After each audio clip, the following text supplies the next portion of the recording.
Hi friends, welcome back to Vikas teach lab.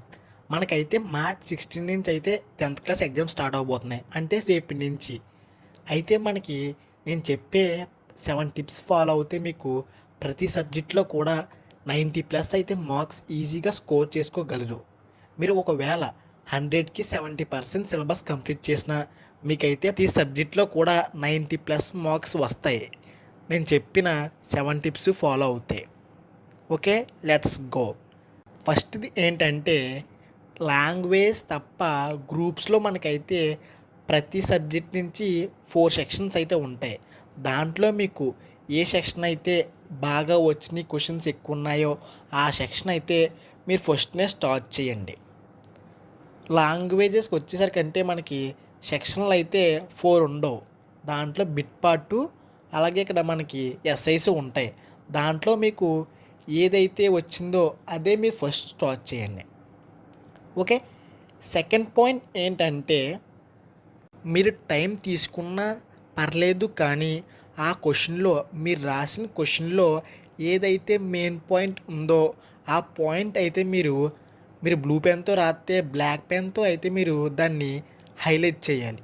Highlight చేయడం అంటే కింద దాన్ని అండర్లైన్ చేయాలి. దానివల్ల మీకు అక్కడ కరెక్షన్ చేసే ఫ్యాకల్టీ ఉంటారు కదా, వాళ్ళకైతే గుడ్ ఇంప్రెషన్ వద్దు మీ పేపర్ మీద. అప్పుడు ఎక్కువ మార్క్స్ అయితే వేయడానికి ఛాన్సెస్ ఉంటాయి. ఓకే, థర్డ్ పాయింట్ ఏంటంటే రైటింగ్ యావరేజ్గా ఉన్నా పర్లేదు, కానీ మీరైతే అక్కడ ఓడ్కి కూడా సమ్ గ్యాప్ మెయింటైన్ చేయాలి. అప్పుడు అక్కడ కరెక్షన్ చేసేవారికి ఆ వర్డ్ అయితే క్లియర్గా అర్థమవుద్ది. ఓకే, ఫోర్త్ పాయింట్ ఏంటంటే మీరు ఎగ్జామ్ హాల్లోకి వెళ్ళిన వెంటనే ఫస్ట్ 30 మినిట్స్ అయితే మీరు సైలెంట్గా ఉండాలి. ఆ సైలెంట్గా ఉండడం వల్ల ఆ ఫ్యాకల్టీ, మీకు వచ్చిన ఫ్యాకల్టీ ఎగ్జామ్ నాడు ఫ్యాకల్టీకి మీరు ఇంప్రెషన్ వచ్చి మీరు లాస్ట్లో మాటన్నా కూడా మిమ్మల్ని అయితే ఏమీ అనరు. ఓకే, ఫిఫ్త్ పాయింట్ ఏంటంటే మీకు ఏ క్వశ్చన్ అయితే రాలేదో, ఎక్కడైతే ఆ క్వశ్చన్ సగం వచ్చిందనుకో ఆ సగం రాసి వదిలేయడం కాదు, ఆ చాప్టర్లోంచి ఏదో క్వశ్చన్ జాయిన్ చేసి రాసేలా.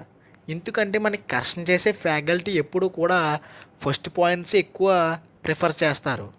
దానివల్ల మనకి కిందే చూడకపోతే మనకి ఫుల్కి ఫుల్ అయితే వేసే ఛాన్సెస్ ఉంటాయి క్వశ్చన్కి.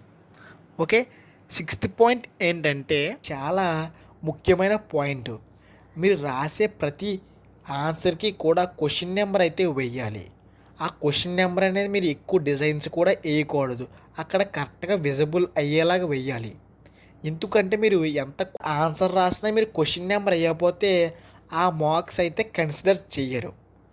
Okay, last and final point, seventh point.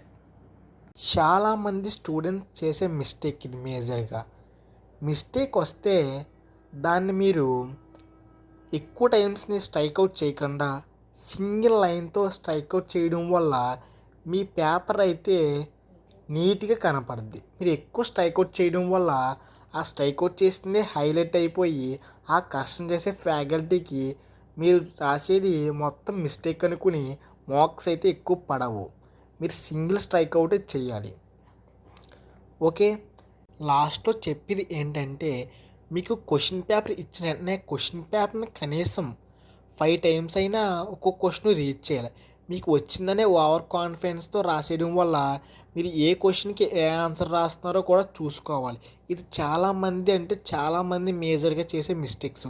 ఆ వచ్చిందనే సెకండ్ క్వశ్చన్ వచ్చిందని ఫస్ట్ క్వశ్చన్ హెడ్డింగ్ పెట్టేసి ఆన్సర్ రాసేస్తారు.